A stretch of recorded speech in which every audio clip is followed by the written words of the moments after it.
Den Tarragon is playing the classic game of if I can't see you, you can't see me. He's pretending he's unaware of me calling him out over his remarks about John Wankoa and the king's flag. But ignorance isn't a shield from accountability. He thinks that if he acts oblivious, he can dodge accountability and carry on pretending to be the outstanding person he believes he is.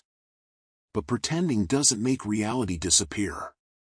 You can pretend all you want, but that doesn't change the facts. If you truly stand by your words, why the silence?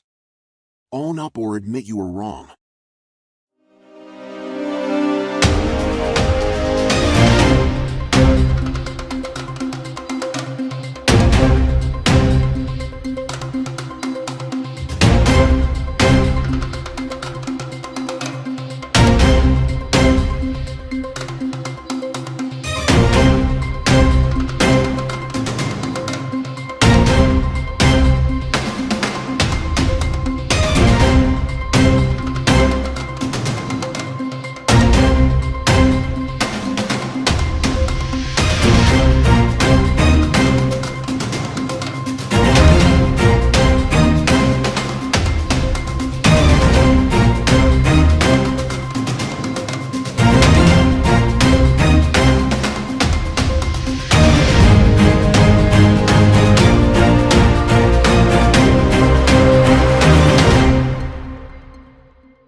This is a Guerrilla Democracy News special report. The contradiction that is Den Tarragon, a crusader or a hypocrite. The self-appointed watchdog. Den Tarragon has positioned himself as a vigilant guardian of truth, a self-styled whistleblower determined to expose wrong'uns, fraudsters, scammers, and cheats within his community.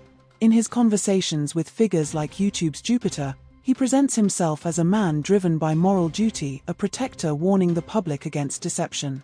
On the surface, this seems commendable. Vigilance against fraud is necessary, especially in an era where online scams proliferate. But what happens when the self-appointed watchdog becomes the very thing he claims to oppose? What happens when his accusations are not rooted in truth, but in personal vendettas, misinformation, or an unwillingness to admit error? This is the contradiction at the heart of Den Tarragon. The wrong'uns paradox, truth-teller or smear merchant. While Tarragon claims to expose fraud, there is mounting evidence that he has falsely branded honest individuals as scammers while shielding or even aligning with actual bad actors. His campaign against John Wankoa, the New Zealand-based entrepreneur behind the King's Flag and Mowi Tidal Energy, is a prime example. Tarragon has repeatedly labeled Wankoa a scammer, a liar, and a thief. But those who know Wankoa, myself included, find these accusations not only baseless but malicious. John Wankoa is a man of integrity, an innovator with a bold vision for renewable energy through tidal turbines. His ambition to raise £25 million in capital was not evidence of fraud, but of legitimate entrepreneurial aspiration. So why does Tarragon persist in this narrative? The inconvenient truth, a sunk cost in slander. Reluctant as I am to ascribe motive, the evidence suggests that Tarragon is trapped in his own lie. Having invested so heavily in the falsehood that Wankoa is a fraudster, he cannot backtrack without facing severe reputational damage. Admitting error would require accountability, something Tarragon seems unwilling to embrace. Instead, he doubles down, ensuring that Wankoa's name remains tarnished. The consequences? A man's reputation, business prospects, and dreams have been systematically dismantled by online mob justice, led by Tarragon and his associates. The sabotage of Mowi Tidal Energy, how far did it go? At the core of this saga is the Mowi Tidal Energy share sale, which never had a chance to succeed. Why? Because Tarragon and his cohorts actively sabotaged it. In a capitalist economy, raising capital through share sales is not only legal but fundamental to innovation. Investors take risks, some ventures succeed, others fail. That is the nature of business. Yet Tarragon and his allies did not merely express skepticism, they orchestrated a campaign to destroy Wankoa's credibility before his project even began. The most damning revelation? John Wankoa was denied entry into the UK under highly suspicious circumstances. According to credible accounts, This was not the result of legal due process, but of back-channel interference, specifically, an alleged phone call from one Danny Jones to a contact at Heathrow Airport. If true, this constitutes underhanded, extrajudicial sabotage. Where were the fraud charges? The criminal complaints? There were none. Just a coordinated smear campaign masquerading as consumer protection. The bigger picture: who really benefits? This case raises disturbing questions. Who gains from destroying an entrepreneur's reputation? Is Tarragon truly a fraud exposer, or does he engage in selective targeting to bolster his own standing? Why do his followers accept his claims without scrutiny? The pattern is clear. Tarragon positions himself as a truth-teller while engaging in the very behavior he condemns. He brands honest men as fraudsters, protects actual wrongdoers, and refuses to correct his mistakes even when confronted with evidence. A call for accountability. If Den Tarragon genuinely cares about truth and justice, he must publicly retract his false claims against John Wankoa. Provide evidence for his accusations, or admit they were baseless. Acknowledge the harm caused by his campaign of sabotage. Until then, his credibility remains in tatters. A man who claims to fight fraud cannot himself traffic in lies. The public deserves better. John Wankoa certainly did.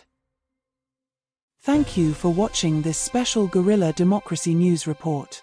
Check out guerrillademocracy.blogspot.com for more news the mainstream media dare not report.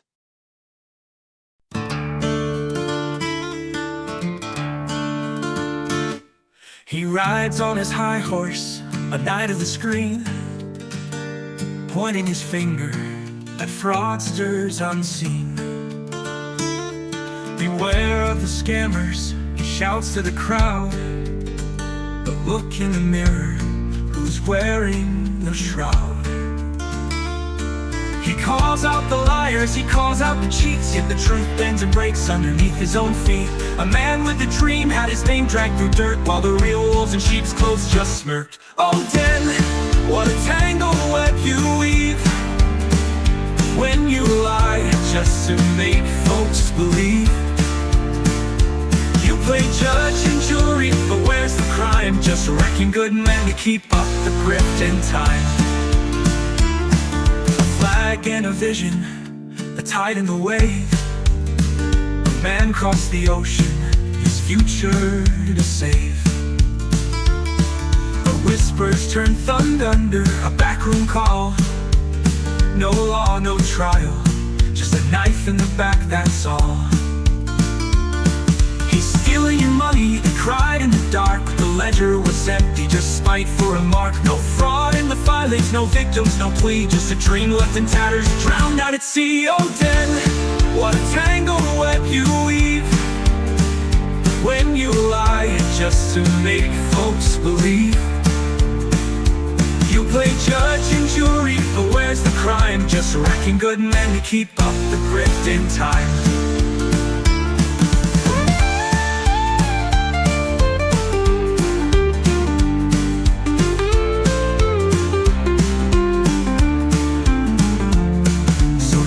To the dreamers, the ones who still fight, while the armchair crusaders just lurk in the night.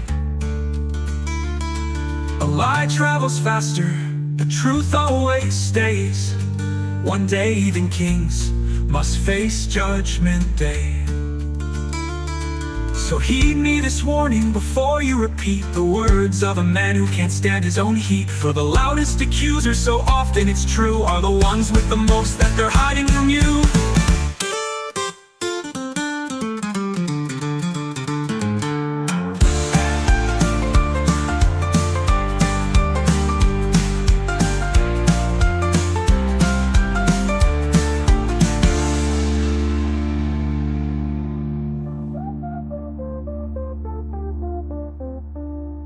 So here's to the dreamers, the ones who still fight. A man crossed the ocean, his future to save.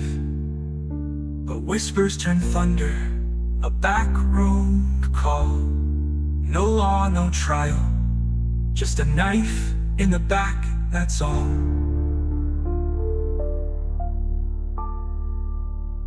So here's to the dreamers, the ones who still fight, while the armchair crusaders just lurk in the night. A lie travels faster, but truth always stays. One day even kings must face Judgment Day. So heed me this warning before you repeat the words of a man who can't stand his own heat. For the loudest accusers, so often it's true, are the ones with the most that they're hiding from you. When hell freezes over, Satanist defends Den Tarragon. The digital landscape, already a breeding ground for the bizarre, has witnessed a truly unexpected alliance. YouTube provocateur Den Tarragon, currently embroiled in a contentious feud with Guerrilla Democracy News and facing scrutiny over his allegations against John Wankoa, has found an unlikely defender, an unnamed Satanist using the YouTube handle, the Order 666. Tarragon's accusations against Wankoa, claiming the latter is a scammer, have been met with skepticism and rebuttals, particularly from Guerrilla Democracy News, who point out the lack of concrete evidence, no convictions, no charges, supporting Tarragon's claims. In the midst of this escalating online drama, the Satanist's intervention has thrown fuel onto an already raging fire. The initial comment, "Whatever else, he is 100% correct about John Wankoa," is demonstrably false when held to the standard of legal proof.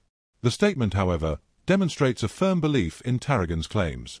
This belief is not shared by everyone. The subsequent comment, lauding Tarragon as one of the good guys, has amplified the shockwaves.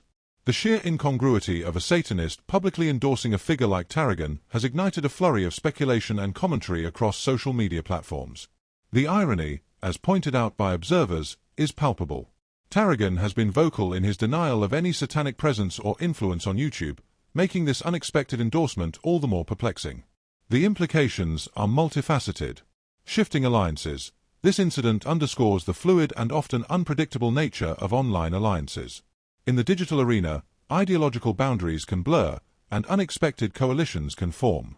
The power of narrative. The Satanist's defense, regardless of its factual basis, highlights the power of narrative in shaping public perception. Even unsubstantiated claims, when amplified by certain voices, can gain traction and influence opinion. The question of credibility. This incident raises questions about the credibility of online voices and the challenge of discerning truth from falsehood in a landscape saturated with misinformation. The nature of Den Tarragon's accusers. Den Tarragon has been accused of being a provocateur and someone who makes content that is designed to get a reaction. The appearance of a Satanist supporting Den Tarragon may be seen by some as another example of Den Tarragon attracting controversy. The meaning of Satanist. The word Satanist has a wide range of meanings and is often misunderstood. The user who identified as a Satanist may simply be using the term to describe an anti-establishment or contrarian viewpoint. The online community is now left to grapple with these questions and the broader implications of this bizarre development. The incident serves as a stark reminder of the unpredictable and often bewildering nature of online discourse, where alliances can shift, narratives can clash, and the lines between reality and fiction can become increasingly blurred. As the saga unfolds, one thing is certain: the online world will continue to watch, speculate, and dissect this unexpected alliance, seeking to unravel the motivations and implications behind this truly surreal turn of events. Read Guerrilla Democracy News. For news the mainstream media dare not report. News from across the galaxy. News which will blow your mind.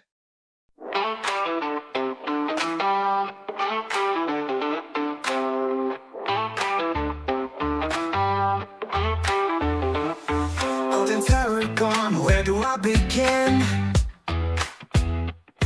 You spin your tales, but you just can't win. A mouth that moves with nothing to say, just empty words that fade away. You hide in shadows, you duck and weave. No truth to offer, no facts to believe. Oh, Den Tarragon, it's such a shame. You spew your lies, you are so lame. No accountability, no defense. You say what you want with no evidence.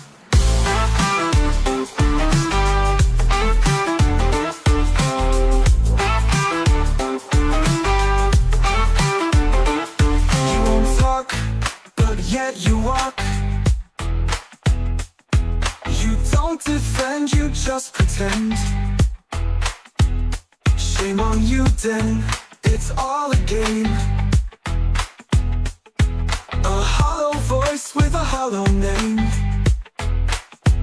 You are nothing more than a tool, used by fools, a useful idiot. Through and through they pull your strings, but all you are is noise that rings. One day the truth will call your name, and all your lies won't hide the shame.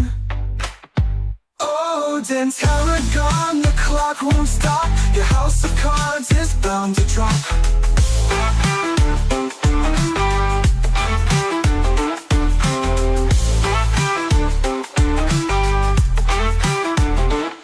You won't talk, but yet you walk. You don't defend, you just pretend. No accountability, no defense. You say what you want with no evidence.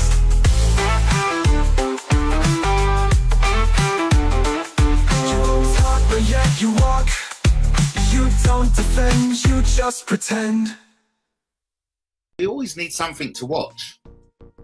Now, talking about something to watch, I was watching a bit of Jupiter today when she was laying into real name Richard Collins, aka Den Tarragon, and it was good. It was good to see Den Tarragon called out.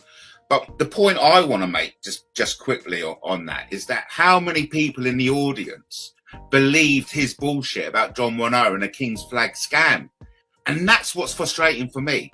It's all very well years down the road saying, oh yeah, he's a cunt, he's a wanker, he's a fucking bish bash bosh up your dosh kind of stuff. But still, it doesn't take away the fact that you lot ran with him and his team when they said John Wankoa was a scammer, and people still believe that. And that is what's so frustrating for me.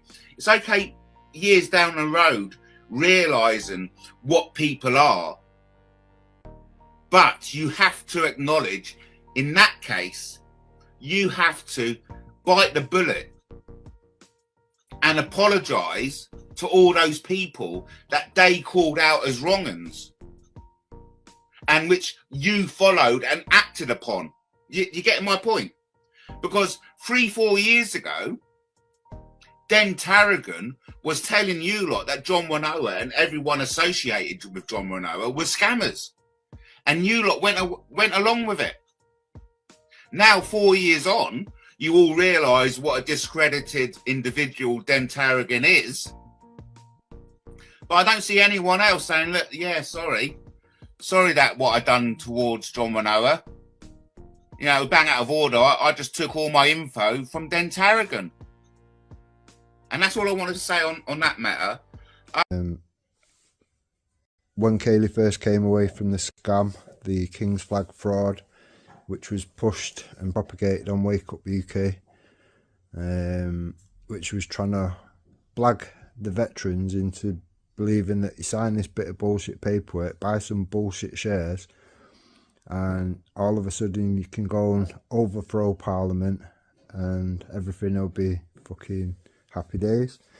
Now, when Kayleigh, like many others that came away from that shit fucking bullshit cult or whatever, bullshit scam, when Kayleigh came away from that, like many other people, I said, you know, that's fine, you came away from it like other people, you can have your opportunity to speak on Rude Awakening and whatever, it's not an issue. Myself, Kayleigh, Gary Clark, Nathan Curtin, I've actually had decent discussions with Kayleigh, what I've described on titles of Patriot discussion or whatever, discussing the lawful routes, the lawful ways around the problems that we have seen evolve or whatever, real life issues, real life problems which everybody is fucking affected by, etc. So for me it's a mad one, do you know what I mean? When she's came away from all that or whatever, I've given her ample opportunity, plenty of opportunity, I've done lives with all this, that and the other. Mainly on the simple premise that when Kayleigh did what other people had done and come away from it, people like Paris, etc., Paris was given an opportunity. Do you know what I mean? Everybody was. Now, when it come down to Kayleigh, I was told by AJ, I was told by Danny Jones, I was told by a few people around that scenario at the time or whatever, that Kayleigh weren't to be given that chance, Kayleigh weren't to be given fucking opportunity, whatever. If anything, just leave her alone. Like, leave her to it, ignore her, blah, blah, blah. Now, for me, once you've given that opportunity to everybody else, then you have to include Kayleigh. It's simple as that. And I did do. So, honestly, Matt, it's that long ago behind. It's no longer relevant in my mind. In that case, stop calling it a scam then, if it's irrelevant. No, I can't say it wasn't, because I'm 100% sure that it was. You've invested so much. No. You've invested your credibility on it being a scam. You used it to gain credibility within the the community. Right, look at me. None of it was calling out a scam. None of it was right, Matt. None of it was my evidence. I've just literally gone over all the evidence, both sides, this, that, and the other. So your evidence at the moment is a dodgy slip, right? Going into court, which is okay. I think it's by. And then Jason with his certificate, and you allege that John Wankoa was trying to get the veterans to do something that was stupid. So on those 3 counts, you're calling it a scam. No, on the lie as well. So they've been in court. On the lie of the slip at the start. Yeah. So on three of those very, very tedious or no, that's as good as I think that you're clutching at straws there, because for me, a scam is a complaint. You need a complainant, you need a police report, and you need a conviction or a judgment made by the FSA or the Serious Fraud Squad. That's how I would define a scam. So you could accept that all them things happened, and you still wouldn't think that court thing. I think is by the by. So that's nothing. This certificate, I need to see it. So that's nothing. And I know for a fact we weren't asking the veterans to storm Parliament. So I think you've got no case. But that's just because you've not seen the evidence, Matt. It will be admissible in a court of law. No, but that's what I'm saying. That's just because you've not seen the evidence, and that's fine. But other people have seen it. I think I may have seen it at the time. I think I may have, watched this, and I just dismissed it there and then. So I am familiar with you putting a lot of stuff out at that time, which I just thought, well, it's just rubbish. Do you not think it's confirmation bias, though, Matt? Really? No, not at all, because I've been a military policeman, so I know I've got some experience of the law. Have you genuinely, or? Fucking hell.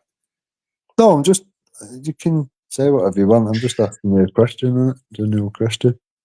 Well, I put it out that I'm an ex-war military policeman. You know that. Yeah.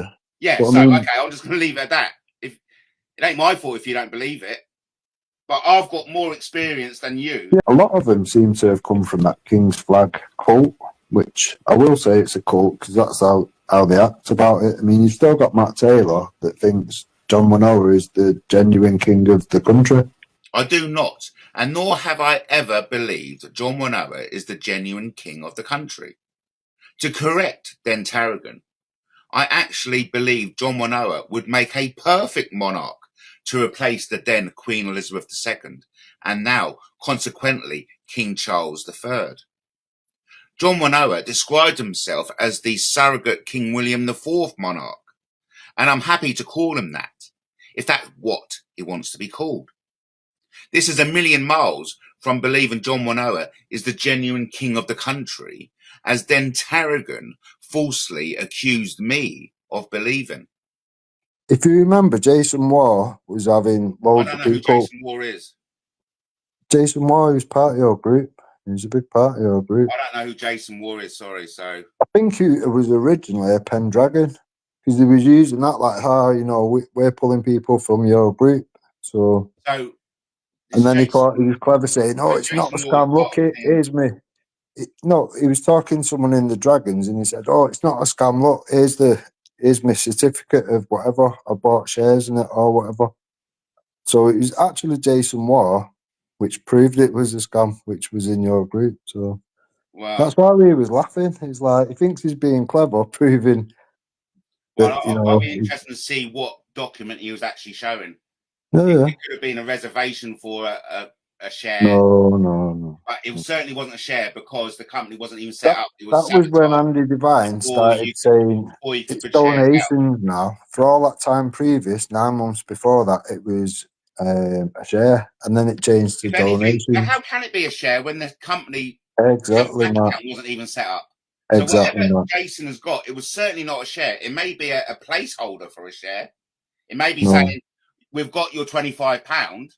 No, and it handed money over and received. It handed money over and received a share certificate. A lot of people handed donations over. No, it weren't donation. A lot of. Well, hang on a sec. Are you denying people handed donations over? Ladies and gentlemen, the case of Den Tarragon versus John Wankoa is now concluded, and the verdict is clear. Tarragon has conceded defeat. For years, he claimed John Wankoa was a scammer, that the Moai powerhouse share sale was a con. His key evidence? That Jason Ware had bought shares and sent money to Wankoa. But when Jason Ware himself confirmed he never bought shares and never sent money, Tarragon's entire case collapsed. And how did Den respond? Not with proof, not with evidence, not even with an argument, just one weak line. Have it your way, Matt. That's not a rebuttal. That's not confidence. That's a concession. That's surrender. Let's be clear. Den Tarragon has no verifiable evidence to back up his accusations. His claims about John Wankoa being a scammer are false. His example of Jason Ware sending money is false. And his threats and bluster are nothing more than a smokescreen. This is a classic playbook of someone losing an argument, bold claims, shifting goalposts, and when cornered, retreat. The truth stands tall. The lies fall away. The verdict is in. Case closed.